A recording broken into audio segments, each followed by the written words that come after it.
It's the weekend and you have financial questions that need answering. That can only mean one thing. It's time for Jill on Money, the show that takes the mystery out of your finances. Here's your host, Jill Schlesinger. Welcome. It's the Jill on Money show. It's Labor Day weekend, and I hope you're not laboring too much. Maybe you're getting yourself ready for what lies ahead post-Labor Day. Maybe it's not that different. Maybe this will be the 1 year where Labor Day weekend doesn't have the exact same meaning as it once did. Meanwhile, this is the program that takes the mystery out of your financial life, and we're broadcasting from the Capital One Bank virtual studios. Capital One, this is banking reimagined. What's in your wallet? Okay, so today we have two great guests. So in the first hour, we have Roger Ferguson. He is the CEO of TIAA. Amazing guy, has a great background. This interview was recorded right before the beginning of the pandemic, and we have held on to it and want to make sure we put it out there. But that's why there's no mention about illness or health issues. So don't be alarmed by that. Here's our interview with Roger Ferguson. So we start each show with a very simple question. What is the best career or money decision you ever made? You know, the best career decision I made was to stay in school and finish my education. Now, I did a lot more than most people, and I stayed in school till I was 30, which I'm not sure is going to be everyone's cup of tea. But I loved economics and had to get a PhD, and I was interested in law and decided to do that as well. But my entire career has been built around the fact that I really finished my education. And, you know, if I can give one piece of advice, it's stay in school, finish your education, and then your career will unfold. We talked before you came on the air. You got a couple kids. They're also very educated, and they're doing advanced degrees. What's your view on the value of, say, an MBA in this day and age? Because I hear from a lot of kids, and they say, "Oh, I got an MBA, but I had to borrow $100,000 to get it." Yeah. So look, I believe higher education is almost always a good value for sure. However, if you have to borrow money, you have to ask the question, what's the likely return going to be? So frankly, if you're getting an MBA, maybe borrowing $100,000 makes an awful lot of sense. If you're going to go into social work, not so much. Not so much. So the issue is figuring out the likely income from the career and then borrow appropriately for what your income's likely to be. You have some resume. Oh, my God. I can't even. You're awfully trying. I mean, really. Okay. Where should we start? Okay. Let me just say that you were a former vice chairman of the Board of Governors of the Federal Reserve System. What is really happening in those meetings? Are you guys having lunch and how the kids? What happens in the door closes? What's happening? You know, what happens at the FOMC, it's called the Federal Open Market Committee. You know, it starts with a couple of staff people giving a really deep insight into what's happened in the economy, the markets, how the Fed staff predicts the economy is likely to unfold. And then, you know, it goes around and each individual member of the committee gives, it could be a formal and read statement, it could be a less formal, impromptu kind of conversation. And you listen very closely to what your colleagues have to say, and often there's a touch of give and take, back and forth, not in a challenging, argumentative sense, but in, you know, a series of people, at max 19 people, having a very heavy responsibility and trying hard to parse through what is often, you know, inconsistent or inconclusive information to make, you know, a very important choice. How long were you on the Federal Open Market Committee? So I was a governor of the Federal Reserve and therefore a member of the Open Market Committee for approximately 9 years. And what years were those? Starting in late 1997 and going through the middle part of 2006. Oh, that's a fun time. It was a great time. So, you know, a number of things happened in the economy. You know, we had some very, very good years. We had the relatively short recession, more or less, in 2001, a market correction. Then some very good times, obviously. And, you know, I also was heavily involved in, and probably most famously known for, leading the Fed's initial response after 9/11. I was the only governor in town on that Tuesday, September 11th, 2001. And it fell to me to, you know, lead what the Fed's initial response would be for this incredible shock to not just the terrible loss of life, but also a real shock to the financial markets in the U.S. and globally. In your lifetime, had the stock exchange ever been closed for that many days? No, the stock exchange had never been closed for that many days. There are significant challenges to the infrastructure that allows all of us to pay our bills, and that means individuals, but also big institutions. The ability to move money around on small and large scales was completely collapsed, frankly, on that day. And it took a lot of work to get things back to normal. So on 9/11, it occurs, and then you guys cut rates by 50 bips that first couple of days? Yes. Am I remembering that right? right? What happened was on 9/11, which was a Tuesday, the crisis occurred. The Federal Reserve got heavily involved in providing liquidity through lots of different technical means to keep the economy floating and to keep the global economy floating. And then the Open Market Committee met on that Monday, and we cut rates by 50 basis points. And, it's very important to do both things, to create the liquidity at the moment, important to create a sense of confidence that things weren't going to collapse, and then to, show that the FOMC was ready to do its part by reducing interest rates. And fortunately, the economy, could have been in horrific shape, ended up being relatively short and shallow recession and turned around. The recession occurs. Now there's this thing called a real estate boom, probably in the early years. And so you're hearing from the regional banks. When is it that there's some anxiety that you're hearing about or reported about, like, wow, housing prices are going nuts? Because I think I remember reading the transcripts and that Janet Yellen, who was at the San Francisco Fed, had said, like, there's some weird stuff going on here. Right. So, one started to pick up early inklings in 2004, 2005. But you have to recognize that, markets across the country are highly uneven. There are different cycles in different places. Real estate in particular is very local and reflects local supply and demand conditions. And so one of the hardest jobs at the Fed or any other policy is to take inklings of information and figure out, is there a pattern here? Are these sort of separate and distinct activities, so to speak? And that's part of why having, the wisdom of a committee is so important. Why do you think the Fed didn't quite capture this idea of the amount of leverage in the system? Because leverage is not, totally visible to anybody. It's a number of small decisions made by private actors. Some of them, regulated by the Fed, some of them not regulated by the Fed. When we think about, the housing crisis, there are mortgage brokers who are heavily involved. There are small banks that are involved. And so, trying to, gather up all of that, some of which is not even in the caught in the regulatory net, is always going to be tricky. And at the time, before we had the move of Goldman and Morgan Stanley to financial holding companies, the Fed wasn't regulating them anyway. Absolutely. I talked about the small ones, but there are also some very large ones as well. And, all of that, much of that, though not all, has changed now. But for sure, there are large and small players who are not, bank holding companies and therefore weren't reporting all their information to the Federal Reserve. We'll get back to our interview with Roger Ferguson in just a minute. During the break, here's an idea. Go to our website. It's called JillOnMoney.com. And first things first, sign up for our free weekly newsletter. Jill on Money will be right back.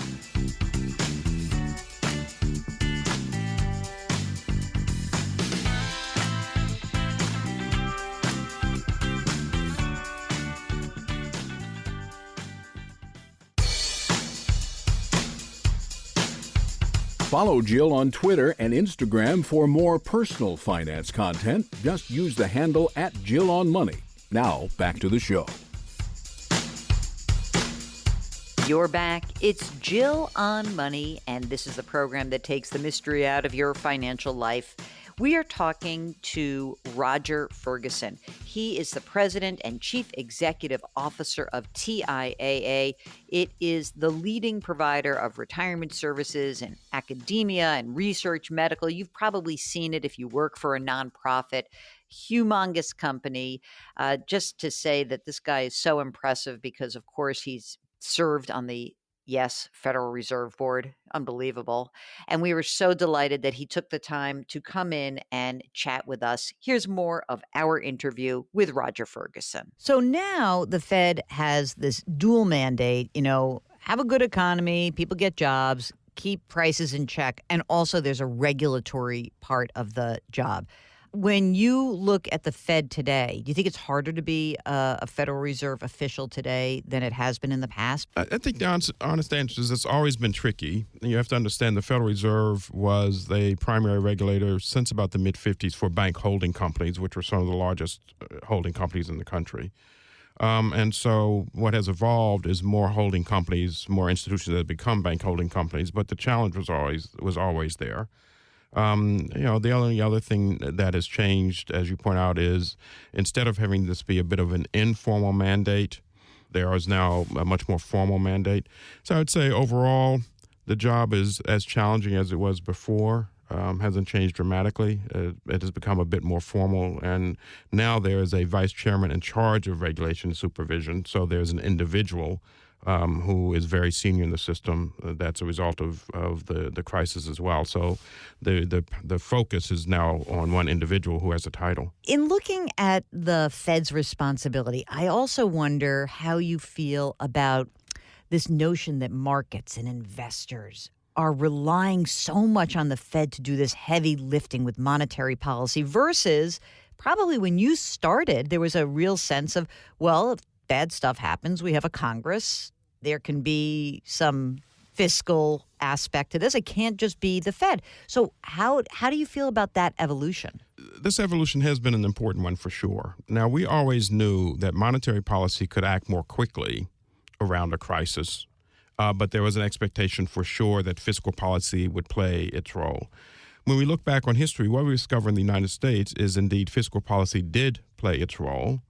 There are some economists who I think will look back and say, fiscal policy should have been even more aggressive and stayed the course even longer. So it's not as though they weren't present, but one can debate should they have done more.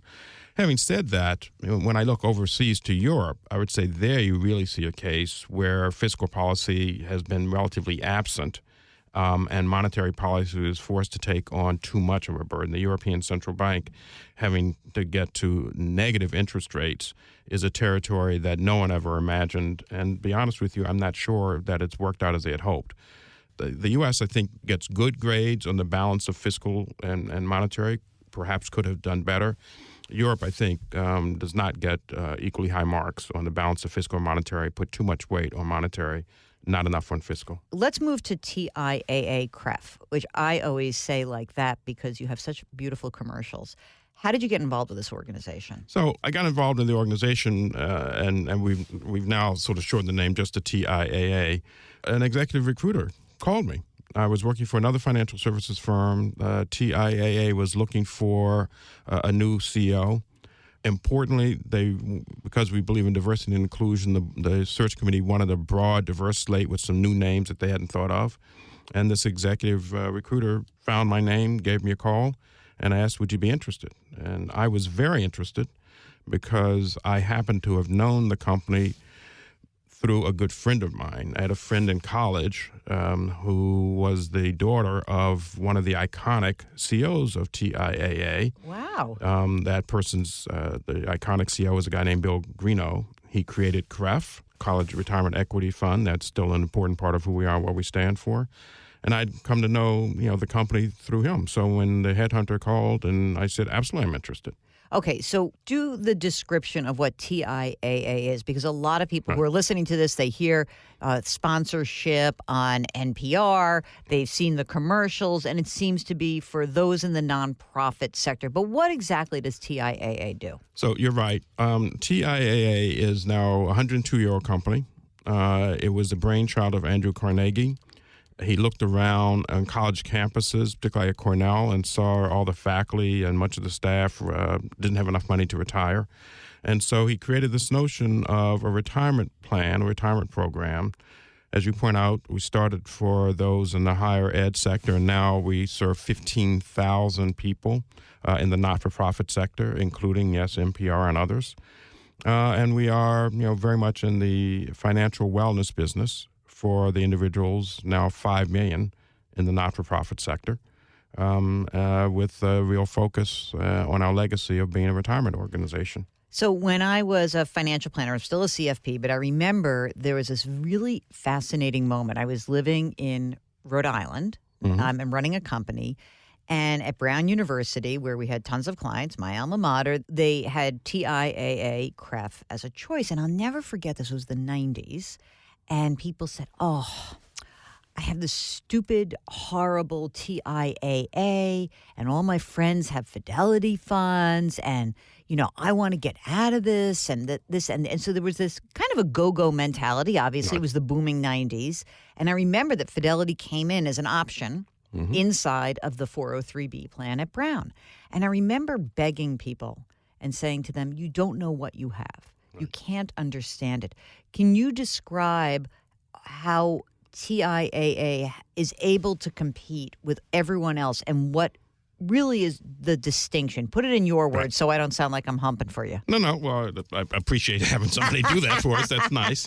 So, look, we have the thing that distinguishes us is we believe that retirement security is all about both saving for retirement, so getting to retirement, and then getting through retirement. Many other firms focus on, the accumulation, as we say. How much do you save? We focus on that, and then how does that turn into a personal pension when you're ready to retire? And the way we do that is through an annuity. As you point out, our annuity is relatively low cost. It's simple. It's in the plan. And so it is not one of those other annuities that you sometimes complain about. And we've been doing this for many, many years. And we're very proud of the fact that our core annuity offering has a guarantee of 3%. Why is that guarantee so much higher than the general marketplace? So our guarantee is higher than general marketplace because we ask people to leave their money with us for a period of time, and then we get to invest both in regular fixed income securities, call them government bonds. We get to invest in equities. But importantly, we get to invest in a range of what's called alternative asset classes. So think agriculture, think real estate, think timber, think big private office buildings. And those activities tend to have a high return over time. And we manage to then blend the return from fixed income investments with these alternative investments to give us a possibility of having this guarantee. And it's worked for many, many years. And is this still the rule? Because of course, I'm not in the advice business anymore, but I remember that if you were in TIAA and you wanted to move some of the money onto the other side of the platform, the CREF, that you could only do 10% a year over 10 years. Is that still the case? Yes, there's still a rule about taking out over basically a 10-year period. And so you heard me say that the reason we get this higher return is because we ask people to leave their money with us for a period of time. That's what I meant. By saying to people, if you leave your money with us in this process where you can only get it out over 10 years, that gives us the chance to do the kinds of investments that give us the opportunity for this higher return. And so it works out really well. And these are investments that most of the middle income folks that we work with would not otherwise have access to. We'll get back to our interview with Roger Ferguson, the CEO of TIAA, in just a second. Hey, if you don't want to miss a day without hearing this voice of mine, why don't you subscribe to our podcast? It's called Jill on Money. You can get it wherever you find your favorite podcast. Maybe that's Apple or Stitcher or Spotify, radio.com, Google Play, wherever. Check it out. Jill on Money. It's a daily podcast. We'll be right back.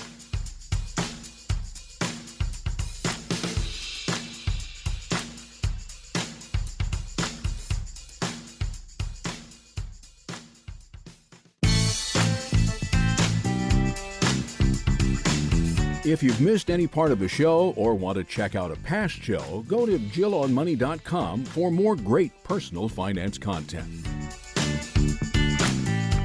You're back. It's Jill on Money.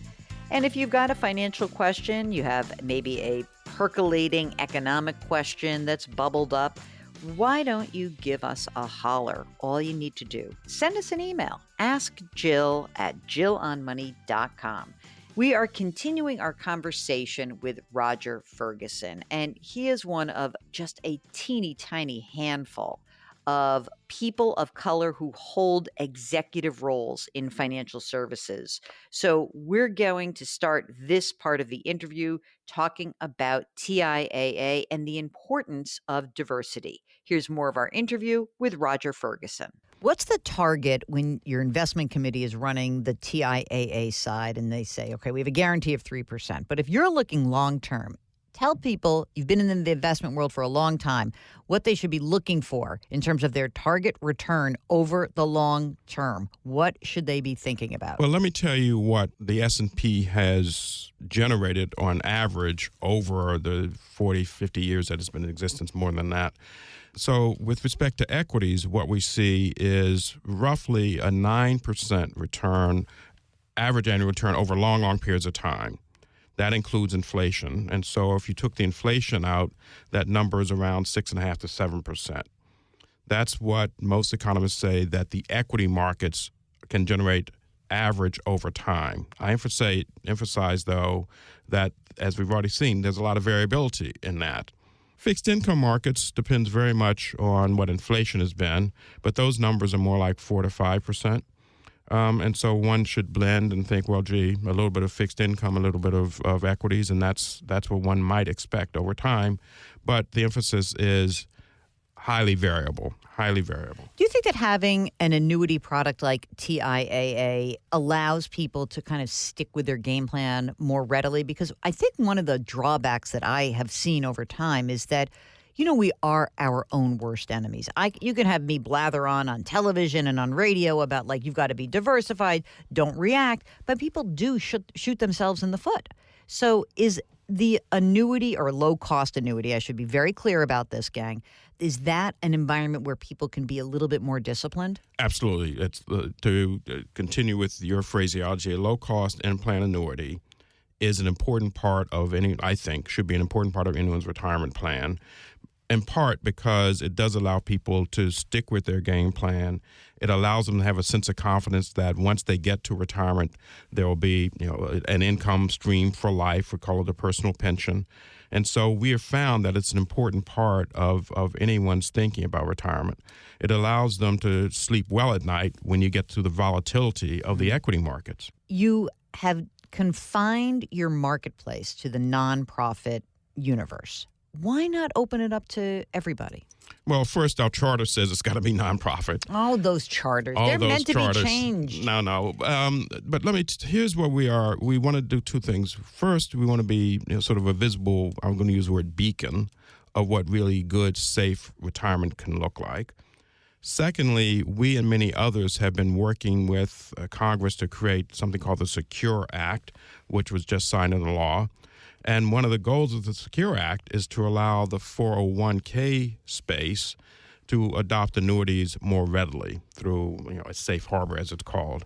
And so, even if we don't necessarily go into serving the for-profit world, I'm hopeful that through these regulatory and legal changes, the for-profit world, the 401k world, can adopt much of the model that has made TIAA successful for 102 years. See, this could be the difference, again, as I point out on the show, between Jews and Gentiles. Because I hear you being very optimistic about this and saying, this is going to be great. More people will learn the beauty of this beacon that shines bright from the high hills of the east side of TIAA. And I get that. Now I'm going to be the paranoid Jew. What if a bunch of crappy, bloated, expensive, opaque annuities end up in 401k plans? So now here's the role of what we describe as the plan sponsor, right? Every retirement plan, every 401k plan has a sponsor. It's the company, it's the enterprise. And they have committees. They're supposed to. And the role of the committee with an outside consultant is to distinguish the good from the not so good. And so, one of the reasons I'm cautiously optimistic is, in fact, that, we have existed, and, one would hope that over time people compare any annuity offering with ours, and, they know what a really good one looks like. The other challenge here, or the other goal here, is to continue the process of educating people so that they become, better consumers and ask their plan sponsor, ask their employer, okay, are we going to have an annuity option in our 401k, and is it going to be low cost, and how is it going to work? And so you want to have individuals to take a little bit more responsibility and go to their employer asking for an annuity in the plan, but also being clear what kind of annuity it's going to be. Oh, now I got to become an annuity expert with my retirement planning committee. No, now Come all on you have to now. do is ask two questions. Do I have an annuity? Is it low cost? You're very optimistic. I think that's excellent. I do want to ask you about in financial services and in all of corporate America, but let me just deal with financial services specifically. We just don't get a lot of people of color in the industry. What can we do to improve that? No, look, there are several things we can do to improve it. First, it would be helpful if the industry put a real value, as we do at my company, on diversity and inclusion. We're really proud that we had the first African-American officer of a major insurance company back in the 50s. We had the first woman on our board, first woman on the board of any major financial services company in the 40s, and an African-American board member in the 50s. And my predecessor, Cliff Wharton, first African-American CEO of a major company back in the 80s. So first thing the industry needs to do is recognize the value of diversity and inclusion and really drive that consistently, and we hear more of that. Secondly, frankly, within the African-American community, increasing the level of financial literacy. And so that we have individuals who understand the world of finance. My company just did something called the PFIN Index. It was a financial literacy index. And what we discovered is among white Americans, they got about half the questions, 55% of the questions right. African Americans, about 38% of the questions right. And so we need to make sure that the community is creating more financial literacy as well. And so it's a little bit of supply and demand. And as you say, I'm an optimist, so I'm continuing to be optimistic in this space as well. We'll get back to our interview with Roger Ferguson in just a minute. Hey, you want to know what to do in this little period of time? Why don't you bookmark our website, JillOnMoney.com, because there you can read articles that we write and listen to old shows, watch TV appearances, and check out the resource section. We'll be right back.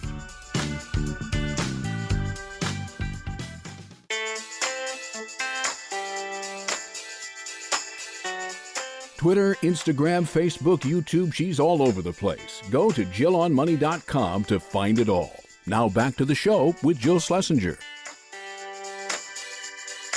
You're back. It's Jill on Money, and we are about to conclude our interview with Roger Ferguson, the CEO of TIAA. And in this part of the interview, we're going to dive deeper into diversity and inclusion. And remember, this interview was actually recorded prior to all of these renewed conversations about diversity. And what's really important is to hear Ferguson talk about how he views this. He's just one of very few Black CEOs in America, and certainly far fewer in the financial services industry. This is the conclusion of our interview with Roger Ferguson. What do you think about hard quotas? Because you're friends with, you worked in for a big, Swiss insurer, but they're European companies, and certainly in Germany there are some mandates about board and C-suite. So what would that look like in the United States? I don't think we're going to go there. It's just not who we are. It's not what we believe in.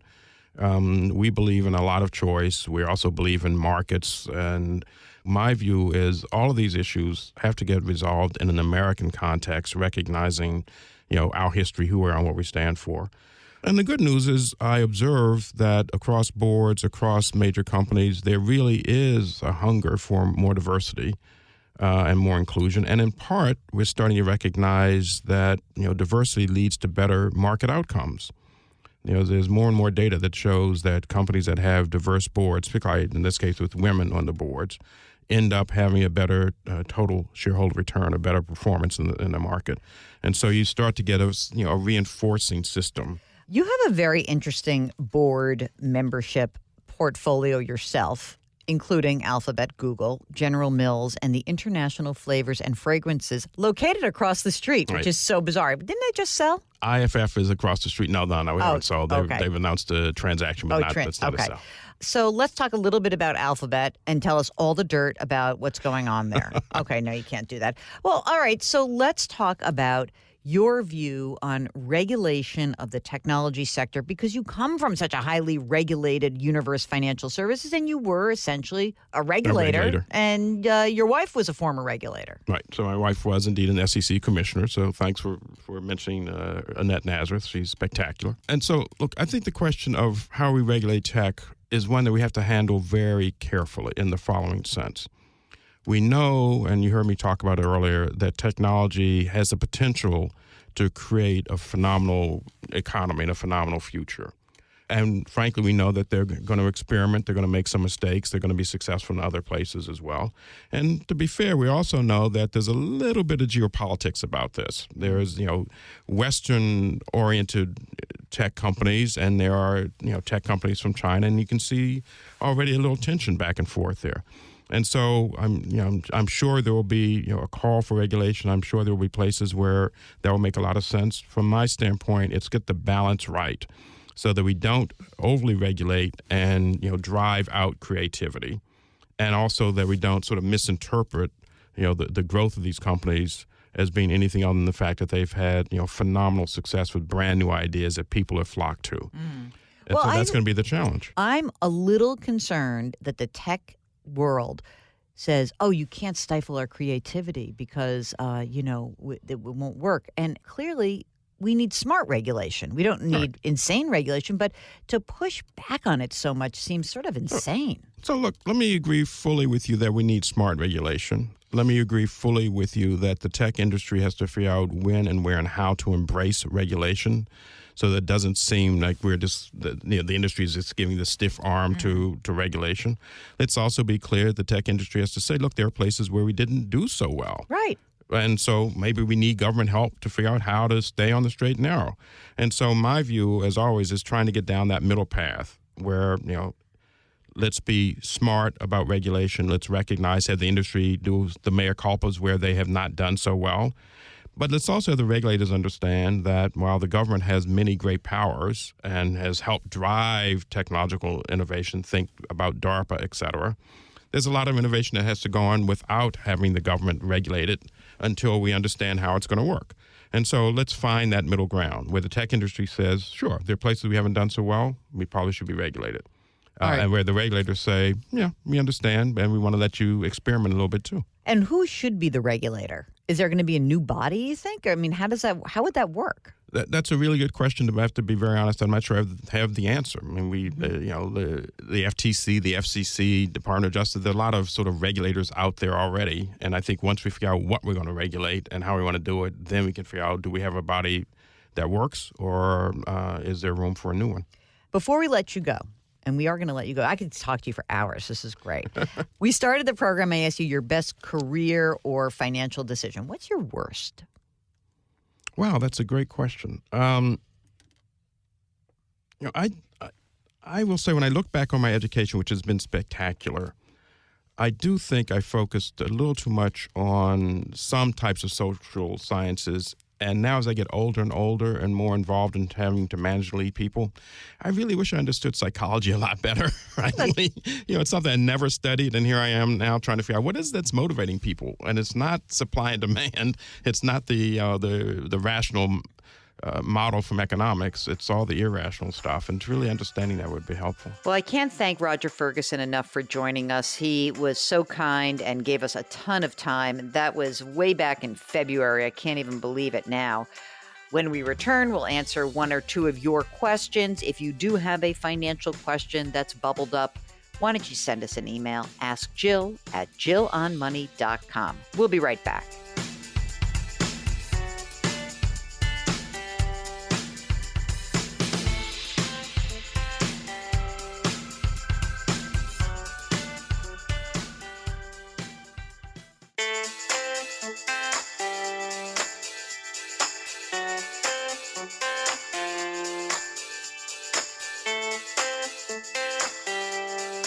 You're back. It's Jill on Money, and we are broadcasting from the Capital One Bank virtual studios. Capital One, this is banking reimagined. What's in your wallet?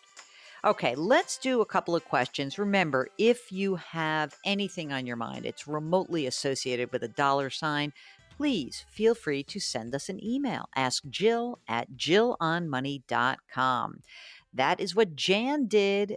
She writes, please explain why no one ever touches on what to do if you have never received your stimulus money. Ours showed that it was deposited to a bank account that was never ours. Even after a 3-hour conversation with the IRS and a supposed trace put on it, still nothing. Where does a person go from here? Mark, do you have any ideas for Jan? I don't know what to do. It's amazing she had a 3-hour conversation with a human being.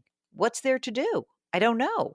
I don't know. Oh my God. Here's another one from Nathaniel, who sent in his 2018 tax return last year with a check that they cashed on the 18th. But they then claim to never receive the return. I keep getting letters asking to send the return, which I do. I filed my 2019 returns on April 1st with a check. The check was also cashed on April 8th. The status was still not received. I've not received my $2,400 stimulus check without them receiving these forms. I call and wait and hold for hours, claiming they can do nothing to help me. Thank you for your help. I don't know what to do about these, Mark. These are just terrible stories. Why do you send me such terrible emails? Mark says this is simply to illustrate incompetence. I don't know if it's that. It could be bad luck. There's a lot of stuff going on. I don't want to come down too hard on the IRS. I don't know. I want to believe the best. I really do. It's terrible, and there's really nothing you can do. So I'm so sorry. And you go to irs.gov and you make your complaint known. Hopefully, as they get more staffed up, you will get some resolution to these matters. Oh, terrible. It's Jill on Money. If you have a financial question, give us a holler. Ask Jill at jillonmoney.com. Stay tuned. There's a whole nother hour ahead. We'll be right back.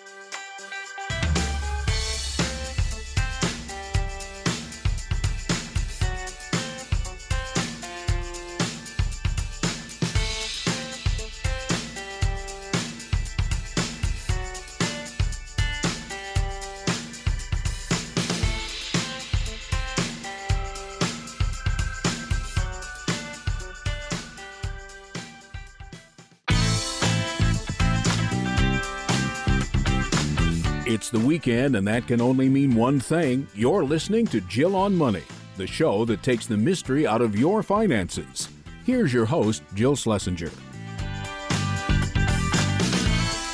Welcome. It's hour number 2 of Jill on Money. This is the program that attempts to take the mystery out of your financial life. And we are broadcasting from the Policy Genius virtual studios. Policy Genius, it's the easy way to compare and buy insurance. Just go to policygenius.com. Now, this is one of those awkward moments where we have to say that although Policy Genius is our sponsor, it is a pure coincidence that they are our sponsor, because our guest this hour is Jennifer Fitzgerald, the CEO of Policy Genius. We have a very separate relationship, so we have nothing to do with the sales of this program. But Jennifer is going to join us to talk about something new going on at Policy Genius, which, as I just said in the introduction, is a place where you can go and compare life insurance, renter's insurance, car insurance, all different types of insurance products. And today, Jennifer is coming on to talk about a new product offering that has started at Policy Genius. Now, interesting, this product has been in development since well before the COVID crisis. And why is this so interesting? Because it's sort of perfect timing for the COVID crisis. I hate to say that because it's kind of weird, but it is really interesting that at the moment where everyone is freaked out about their health and their health insurance and all sorts of things, they're also worried about estate planning. And so we invited Jennifer to come on the program to discuss the Policy Genius entrance into the online estate planning arena. So here is our interview with Jennifer Fitzgerald, the CEO of Policy Genius. Jennifer, I just looked up on my calendar. I saw you last on March 11th. Can you believe that? I cannot believe it. What timing. 2 days before everything shut down. And I remember we were having breakfast and we were just kind of catching up. Not because Jennifer and I are not like best buddies. It's just that I'm always intrigued by people who are doing interesting things. And you had just raised a boatload of money before the virus hit. And I was sort of like a congratulatory, like, wow, that's so cool. Who knew that all these months later we'd be pretty much still on lockdown? So, how are you doing? How are you? How's your family? What's going on for you?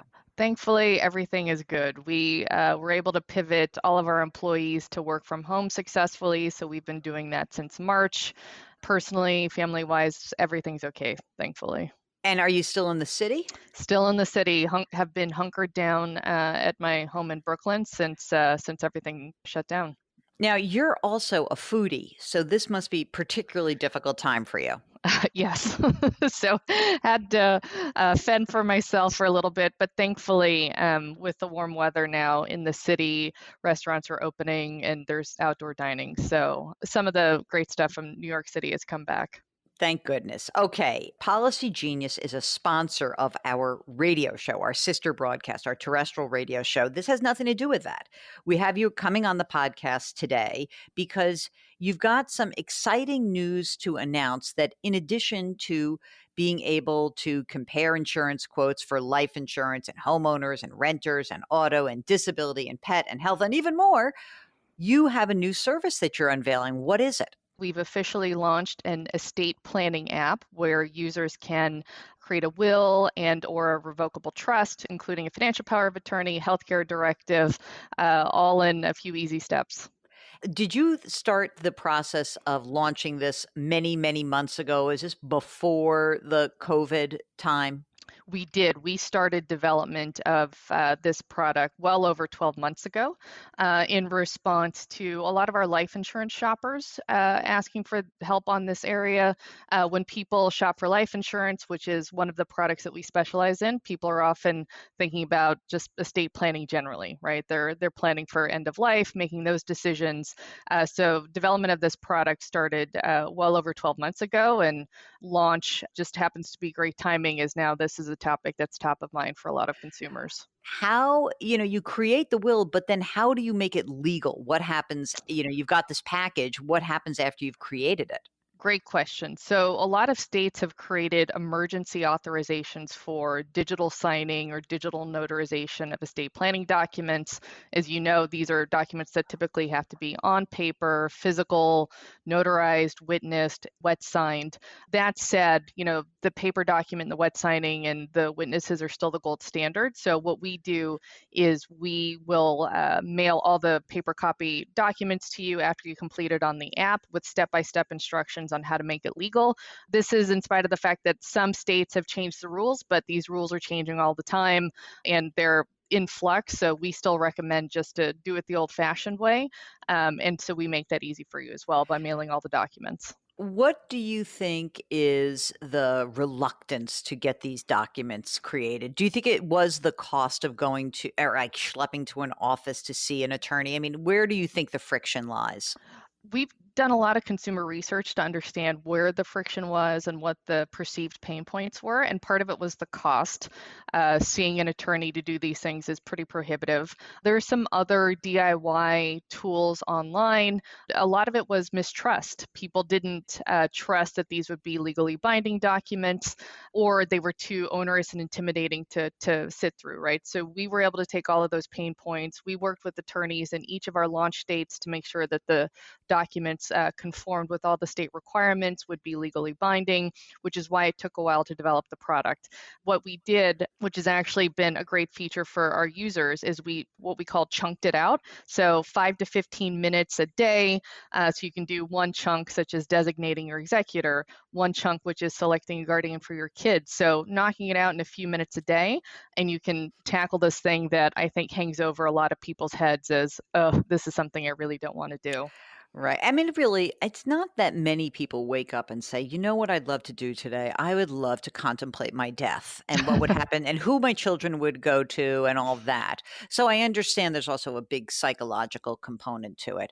So when you look at the estate planning aspect of this, How is your app different than the others that are available online? So a few different things. One is we automatically include the healthcare directive and the financial power of attorney, which you've noted on the CBS morning show that this is critical to do. It's not just the will.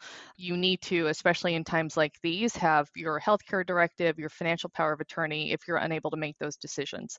Two, we offer the option to create a revocable trust, which, as you know, allows your heirs to skip the probate process. Probate has been especially difficult now during COVID-19. Courts have been shut down or they're backlogged with a lot of requests and delays. So probate right now is an especially onerous process for people dealing with that. So we include all the core documents that you should have in a robust estate plan. We mail you those documents with instructions to make those legally binding, and we just make it very, very easy to do. We'll get back to our interview with Jennifer Fitzgerald in just a minute. Now, if you've got a financial question, maybe it's an estate question, maybe it's an insurance question, in this genre, do me a favor. Send us an email. Ask Jill at jillonmoney.com. Ask Jill at jillonmoney.com. When we return, more of our interview with Jennifer Fitzgerald.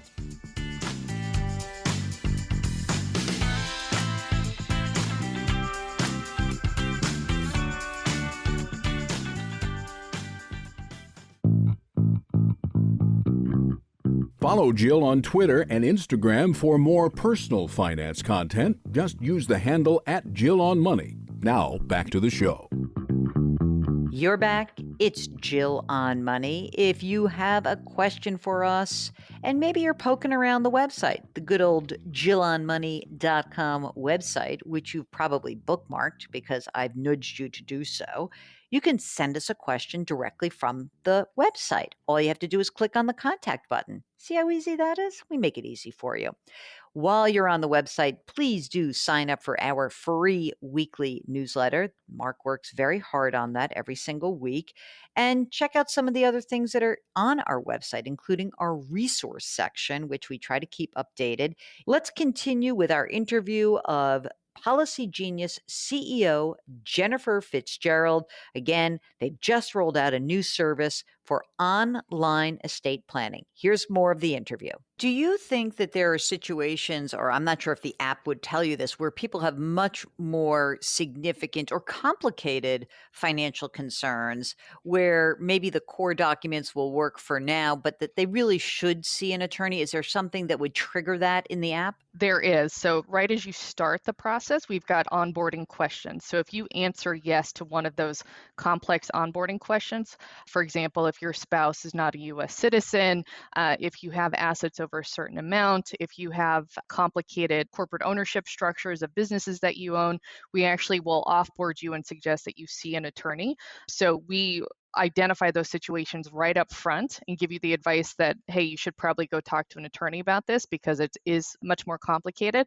But for most people, the core documents are what you need. And what we have found, we did a survey in the market last month in preparation for launching this. We found that 60% of people, and you've seen these stats, don't have a will, anything in place. So even just getting the core documents in place of a healthcare directive, your power of attorney, a will, and maybe a revocable trust is going to be key for most people. Isn't it crazy to think, 60% of people don't have wills, and they'll say, well, I don't really have that. I don't have assets. And then you talk to them a little bit and you say, well, wait a minute, they do have assets, or they have children and they don't have a will. That to me is just so nutty. One of the things that I found in my old career as a financial advisor is that so many people who have children did not conduct the estate planning process because they got stuck at guardianship. Mm-hmm. They just did not know to whom they would, sort of be willing to pass their kids on to. And it was like, I would see the most horrendous knockdown, drag out fights between couples, like not your sister, not your brother. And then they get stuck. So how can we get unstuck? Do you think it is these little 15-minute, per day attempts to get it done? Or do you think that there's something more that has to happen? I think the modules sort of force you to have those conversations. And in those smaller modules, we actually have educational content. So for example, when it comes to the module where you are selecting a guardian for your children, which is a difficult conversation for parents. We've got educational content to support. So it's really just about having the conversation and realizing, hey, if we don't have the conversation now, we're actually leaving this critical decision in limbo if something were to happen. So we've got educational content to support in those modules, and we found it's a good forcing mechanism to have those conversations that frankly nobody wants to have but are important to have. Okay, Jennifer, here's the real question. How much does the core package cost? So we've priced for launch $120 for the core package, and that includes a healthcare directive, financial power of attorney, and a will. And that includes all of the physical documents and the digital documents getting delivered to you. Wow. And what about the plus package? That's when you add the revocable trust, right? That's correct. So that's $280. So everything I just mentioned plus a revocable trust. How is business? How is the life insurance, homeowners, renters, auto insurance? Like, how's it going right now? Surprisingly and thankfully, really well. What we have found since the onset of the COVID-19 pandemic is interest in life insurance specifically has really surged. In Q2, when everything was happening all at once, we've actually found that interest for life insurance, interest in estate planning really surged in terms of people searching for it on Google. We saw growth in that business for the life insurance side. And then interestingly, on homeowners insurance, that has also surged. And we've seen higher consumer interest, higher search on Google than we have in the last 2 years. And what we've seen, and I think you've talked about this, is that interest in refinancing, these low interest rates, people moving out of cities or buying a home out in the country has really driven a lot of new home buying activity, which in turn triggers home insurance shopping. So thankfully, business has been really strong over the last several months. I'm just wondering, amid the pandemic, we've heard stories about millions of people who have lost their health insurance. What have you seen there? Yeah, higher search there as well. Again, most people have health insurance tied to their employers. And with unemployment being what it is, we've also seen a surge in online search for both health insurance and Medicaid too. In the health insurance part of this, would I be directed to a marketplace or is it all private insurance? So it depends on the state that you're in. So if you go to our site and use our health insurance search and quoting tool, we will either pull from the marketplace if you're in a state with the marketplace. If there are states with marketplace plus private plans, we'll have those as well. And to actually bind it, we'll direct you to the appropriate either carrier or state marketplace to finish the enrollment because they have to do verification that you have a qualifying life event to enroll. Ah, of course. If you look at all the things that you provide, what is the most popular, like not where you make the most money, but what is the most popular insurance that you sell? Life insurance. Is that where the biggest margins are also? It is, but it's also where we've seen just the most traction over the last several years, and it's the product vertical where we initially started. So I think we've just got higher brand awareness around life insurance as well. And I'm wondering, I want to get back to sort of the big business of Policy Genius. So you did raise a bunch of money before COVID. What are your plans going forward? We have this beautiful new estate planning tool. Are there other areas that you're now looking into that are maybe connected or associated with the core business like that? So for now, it's just growth in all of our core business verticals. Life insurance has been growing quite nicely. Same for home and auto insurance. With our new estate planning product, we have a lot of new features we'd like to add to that. So for the capital that we've raised, it's really just around growth. We've expanded now to North Carolina. So we have a second headquarters in North Carolina. Both offices in New York and North Carolina are closed for now, and everybody's working remotely. But at some point, we look forward to welcoming all of our new North Carolina employees to our new headquarters down there. So what do you have in North Carolina? Like who's there?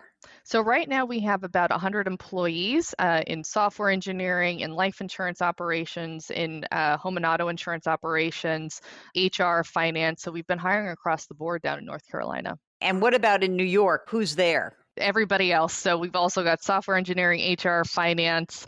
That's our initial headquarters. So that's where we've got most people. We've got a little over 300 employees in New York, a little over 100 down in North Carolina.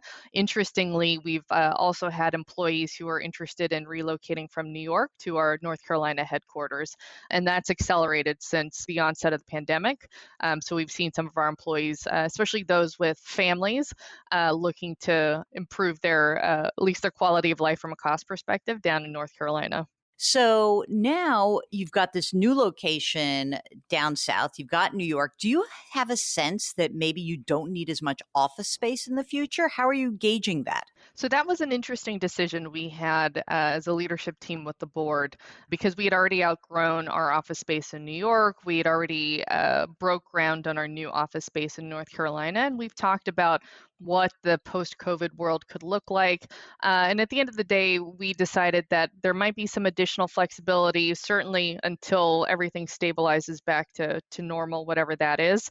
We'll have people working from home. And as we gradually reopen offices, we've decided that we think office space is going to be important. It will likely look different than pre-COVID office space, but we've committed to maintaining offices in both New York and North Carolina. All right, we'll get back to our interview with Jennifer Fitzgerald in just a moment. Hey, want to do something really productive during this break? Subscribe to our sister broadcast. It's our podcast. It's called Jill on Money. You can get it on Apple or Stitcher or Spotify, radio.com, Google Play, wherever you can get podcasts, you can find Jill on Money. We'll be right back.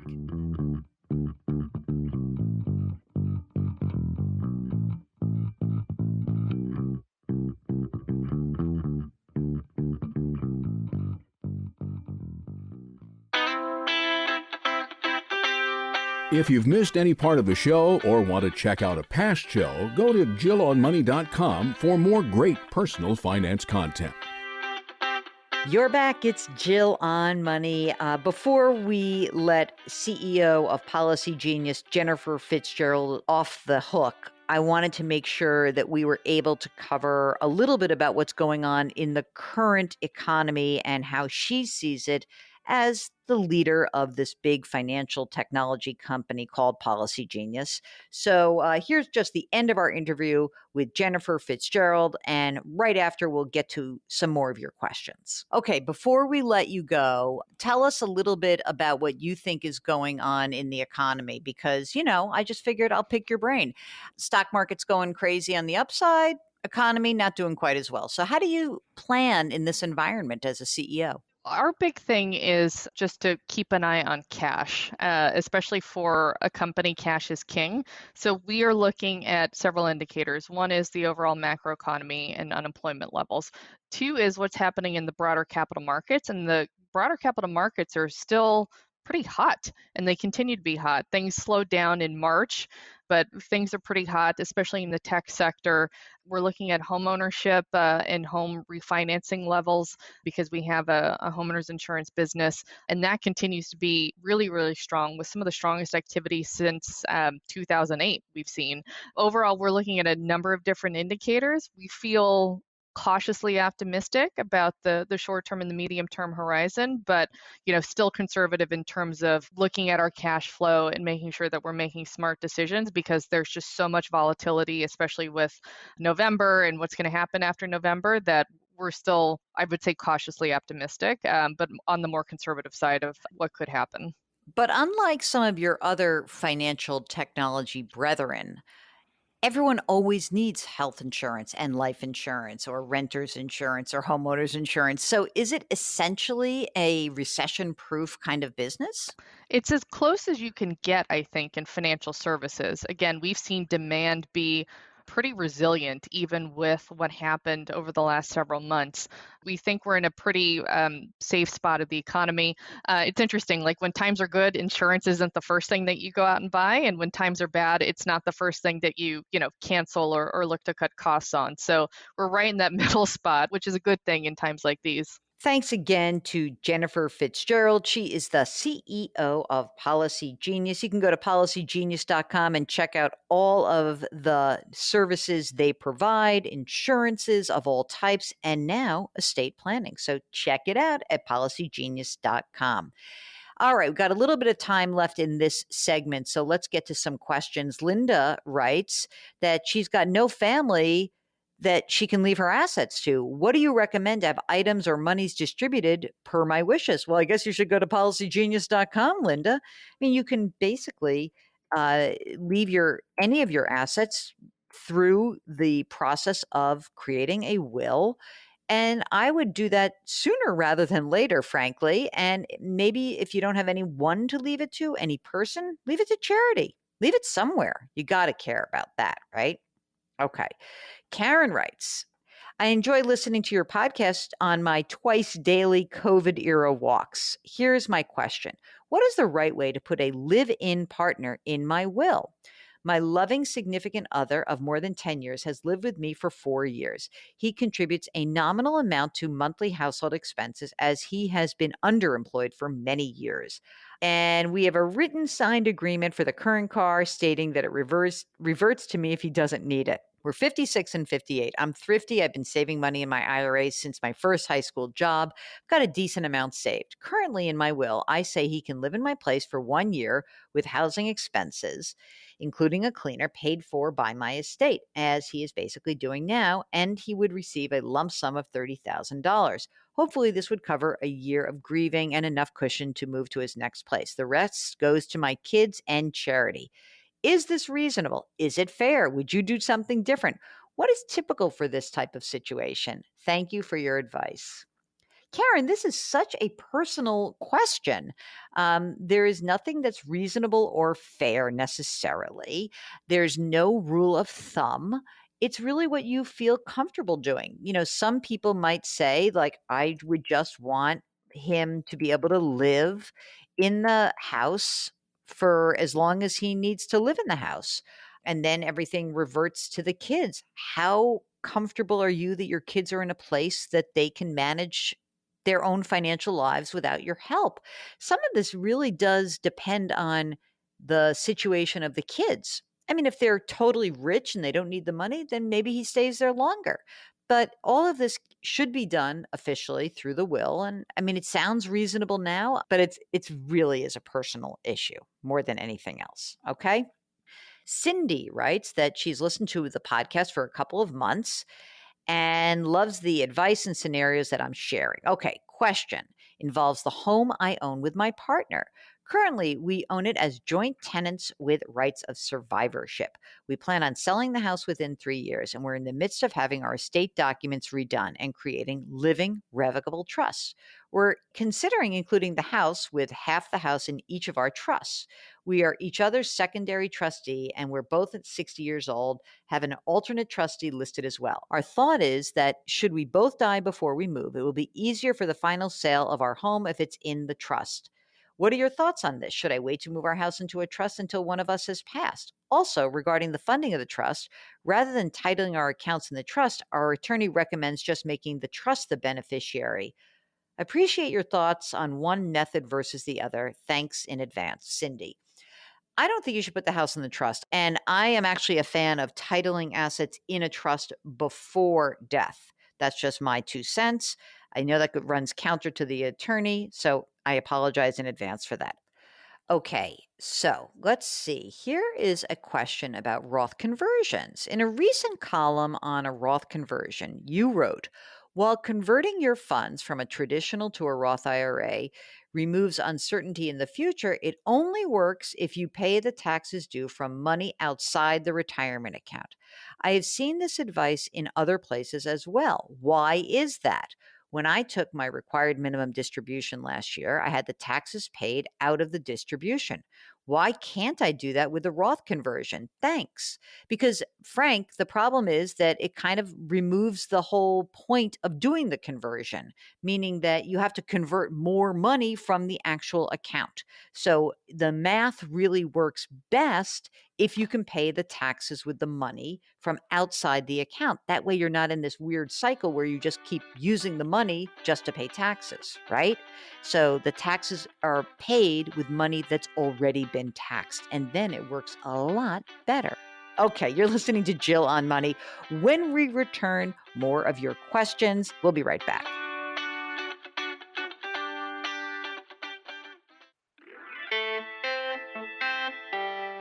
Twitter, Instagram, Facebook, YouTube, she's all over the place. Go to JillOnMoney.com to find it all.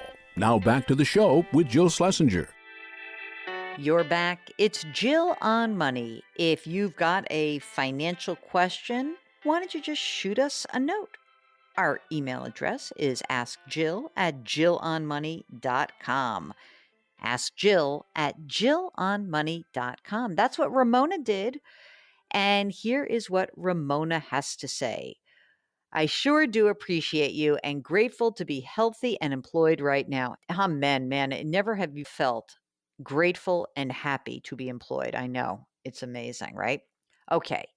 I am 46. My husband is 45. My husband plans to work until at least 65, and I want to retire ASAP, but most likely around 55 if all goes well. No children, no debt. We do want to buy a nicer home, so we might have a mortgage again. We've got a net worth of about $850,000. We both max out Roth IRAs. We're a little confused about how taxes and retirement accounts work. Well, actually, we're confused about a lot of things, I say smiling. Okay. Ramona says, I've got a 457 plan and a 403B through my university. These accounts allow for $19,500 to be put in each year. However, I currently put $19,500 divided between both. Okay, that's all our budget can handle. I am going to likely retire at age 55 or perhaps get laid off. My husband has a 403B through his hospital job. He puts in $19,500 per year. He plans to work until many more years. Since I plan to retire early, we wonder if it's better to max out both of my retirement accounts and make smaller amounts into his. Doesn't matter. None of this matters really. Because you filed jointly, it's simply sort of a math question, and when the money comes out. So I would say this: the only advantage or disadvantage of this is who has a better plan. That to me should drive where you direct the money. So if you wouldn't mind following up with me and telling me what is the name of the company for the 403B plans and the 457 plans, and then I think we might be able to make a better decision. That to me is probably what we can how we can drive the conversation about what to do with the money. Okay. Susan writes, I have a term life insurance policy which expires in 2025. I had another child later in life. She will be 19 when the policy ends. I have a 529 plan for her, and I do have assets that should cover most expenses. Her father and I divorced in 2014, so she will also have his income. I'll be 58 years old when the insurance term ends. Should I try to extend the coverage or should I apply for new coverage? I expect the rate to be much higher because obviously she's older, right? What do you think? Okay, no need for life insurance. Here's the thing. If you were to die, as you said, she'll be 19. There's money that's available for college. Yes, she should be fine. And as I imagine, you'll have other assets for her and she'll have her father. So I don't think it makes sense for you to spend the money to plow into another life insurance policy. Totally unnecessary. I'd skip that completely. Okay. Mia writes, thanks for your great financial advice. I'm a new listener. I found you from your appearance on the How to Money podcast. That was a fun appearance, by the way. That was a good one. I'm wondering how I should invest funds for maximum growth. With the crazy ups and downs of the market, I'm kind of scared to lose money. I'm single, 44 years old, 9-year-old. I live in the Bay Area. I rent with a relative, so I spend $1,540 a month in rent. I make $75,000 a year. I have a 403B with $166,000 in it. I also have a 6-month emergency reserve fund, $23,000 in a brokerage account, $20,000 in a traditional IRA, and $45,000 in a CD, which expires in a year. No debt. That's great. Fantastic. Okay. I want to add to my assets and retire sooner rather than later. I think it would be beneficial to move out of California, but my family's here. I thought opening a Roth IRA could be a good idea. Can I roll part of my IRA into the Roth and at the same time avoid increasing my income taxes? No, you can't do that. So the deal is you make 75 grand a year. You put some money into your 403b. That means that you are in the 22% tax bracket. You can convert some of your IRA into a Roth IRA, but you have to pay tax on it. And so that would mean you're paying tax. I mean, and I think it probably is a decent idea for you to do this. You might want to use some of the money that's in the brokerage account.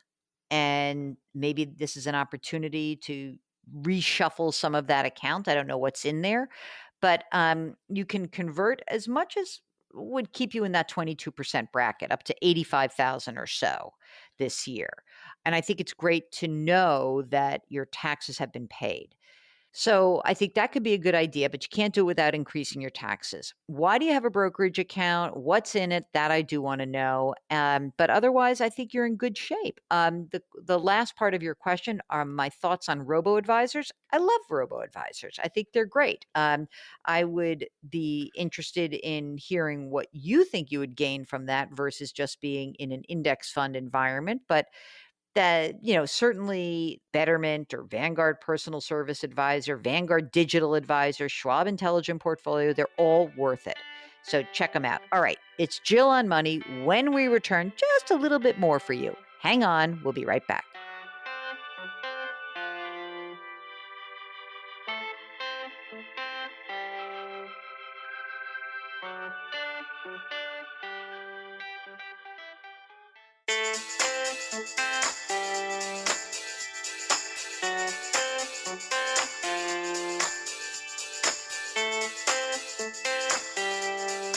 You're back. It's Jill on Money, and we are broadcasting from the Policy Genius virtual studios. Policy Genius is the easy way to compare and buy insurance. Just go to policygenius.com. Okay, well, dovetailing on the conversation we've just had about estate planning, here is a question from Thomas, who asked, would it be better to have beneficiaries instead of actually creating a will? I don't own a home. All I have is a car, furniture, and appliances. I don't care who gets these things. I'm not married. I don't have any children. I have money in my bank account, and I have mutual fund accounts. So I was wondering if I should designate what percentage of money I would like to go to an individual person versus creating a will. Well, okay, here's the thing. The beneficiary thing only works if you have something that passes by contract. That would be a retirement account, could be a home. You could do a transfer on death account for your bank account and maybe even for your mutual fund accounts. And then you'd have to actually name somebody, but you're still going to need a will. Someone's going to have to settle this estate, Thomas. And I know it always seems like an incredible pain in the butt to have to deal with this, but this is the way the system works. And I presume if maybe you want to leave your car and your furniture and your appliances to charity, or I mean, if you don't care, maybe someone could use it. It could be a helpful thing. But remember those things that pass by contract. Those are the types of assets that you name a beneficiary. Otherwise, everything gets probated. And so you've got to, and so I would investigate a transfer on death account, and maybe, just maybe, you go online, create a will, see how easy it could be, just like that. Okay. Well, that's it. That's the show. Thank you so much for listening. We do appreciate it. As always, we want to remind you to wash your hands and to wear your masks and maintain your physical distancing. Try to do something nice for somebody else today. It'll make you feel good. Our music is composed by Joel Goodman. Mark Talercio is our executive producer and really the chief of everything, Jill on Money. We will talk to you next week. Have a great week ahead.